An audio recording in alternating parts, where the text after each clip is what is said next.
Hey everybody, welcome back. Welcome to what might be the last in the build series for this Jeep CJ-7 RC vehicle. And that kind of, both sad and happy at the same time. I'm certainly glad it's going to be finished. And plus, this is August 30th, so it is end of August and heading into September, and we may only have two and a half, maybe 3 weeks of summer left. I ran into a small problem, kind of my own fault. When I hooked the battery back up, I tried to run it a bit and it wouldn't go anywhere. And it dawned on me that both sets of wheels were spinning in opposite directions.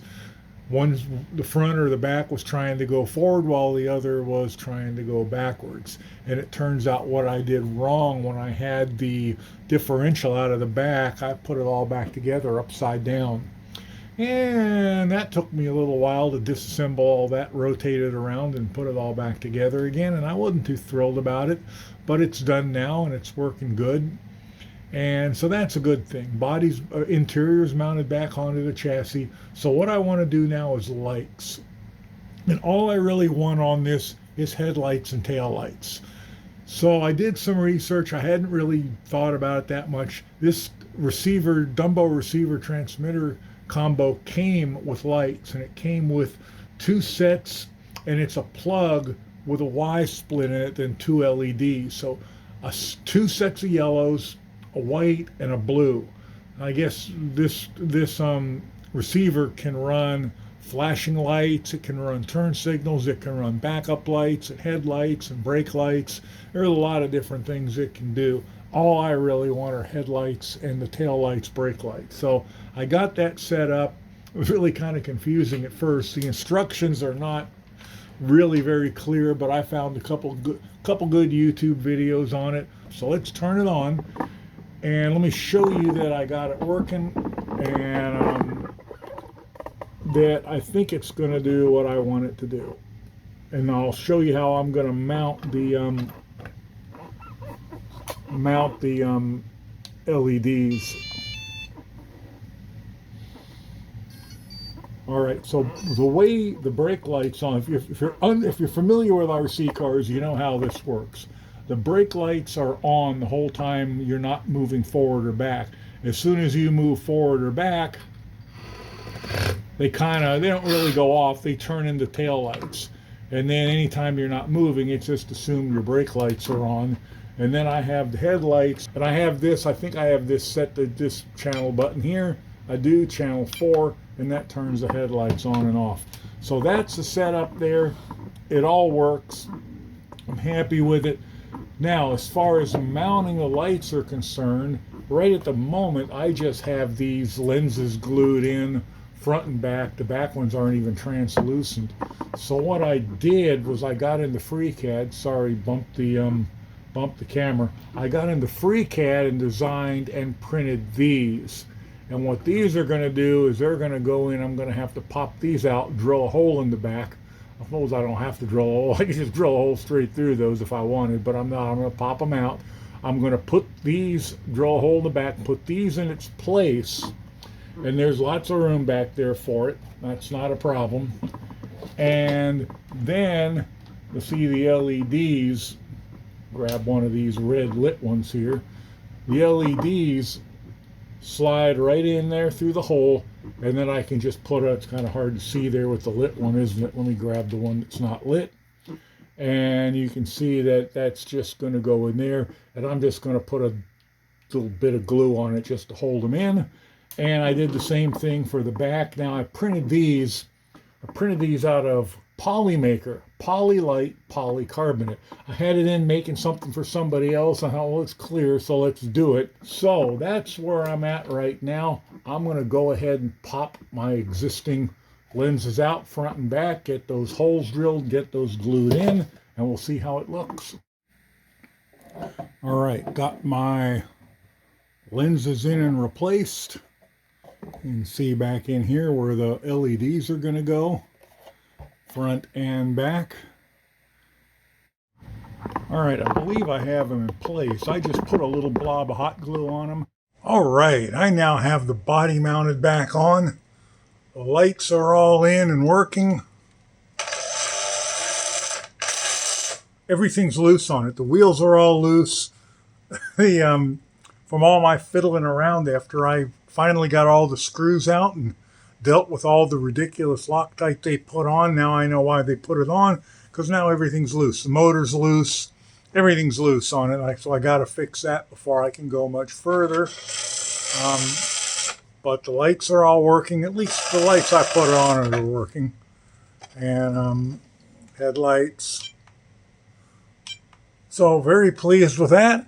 So it's been 3 or 4 days since I've worked on this. I'm really pretty happy with it, and I would really love to call it done, except for one thing. Front suspension is good, needs oil shocks, but other than that, it's good. But that back suspension, it just doesn't cut it. It's not even as good as this. I'm not getting any movement, and I'm not really 100% sure why. Let me grab something to set that on so I can flip it over without scratching the roof all up again. The problem is I believe this suspension worked better when I got it, but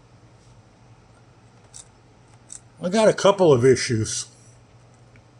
First, the springs aren't really stiff enough, even if you consider the fact that I've got both the leaves and the springs on the shocks.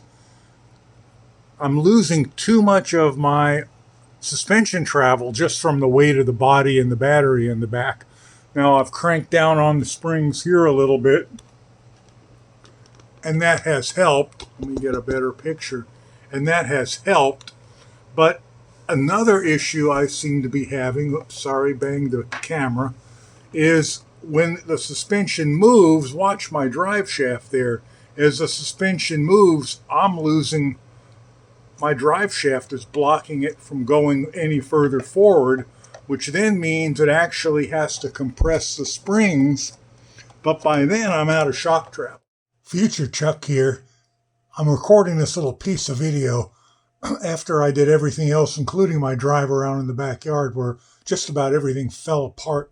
I was absolutely convinced that I put this together wrong, because it just should not work the way it's working. So I looked at some of my old video where I first unpacked this assembled chassis, and when I had this thing apart and put it back together, I had put these plates here and here. They were turned around and on the bottom. And this is how it was. And then I'm looking at it and I'm asking myself, is that really any better? But you'll notice, let me move the camera here. Sorry for any noise it makes while I bang it around moving it. If you look at the drive shaft here, before, when all of the space got taken up, it simply stopped moving. Now the springs continue compressing. That didn't happen before. This is the way it's supposed to work. I also, when I got done with it and I put it back together, I noted that the front was sitting too high. So I took those shorter shocks that I had and I put those in the front. And I also tightened everything up and put some Loctite on things because every single thing was loose. Now when we look at the suspension on it, now you'll see that the front doesn't have quite as bit as much, but the back also has about what I think it should now. I'm a lot happier now, but this is done after I took the drive around the back, so keep that in mind. I want to take it out and have some fun with it, so let's do that first, because it's all together, the battery's fully charged, it's ready to go. Let's go drive it around a bit. Now it's September 6th, and it's still 100 degrees outside here in Arizona at 10:30 a.m. I am not going to follow it around with the camera because I do not want to be out in the sun.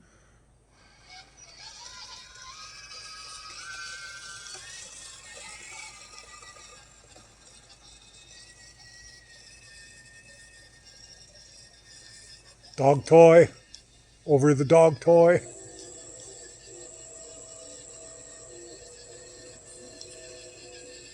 For a vehicle with pretty much no back suspension, that's not too terrible. Another dog toy over it without a problem. You guys remember when I was running the Hart truck back here? That thing wouldn't hardly move. One-wheel drive, it just dug a hole. I still have that. I should get that out. We should have a race. I could race this against the Hart truck. I'm not even going full speed here. I could race it. I could race this in the Hart truck and the WPLC 34.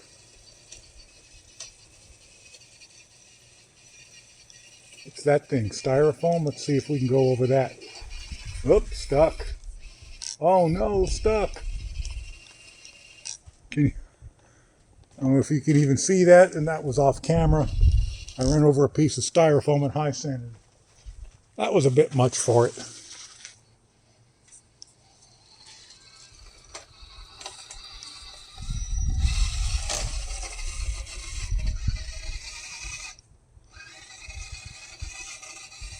Uh-oh, I only have front-wheel drive now. Completely lost the rear drive shaft. I think somebody forgot to tighten it. Okay, drive shaft is back in. That was my fault. It's very difficult to tighten up front.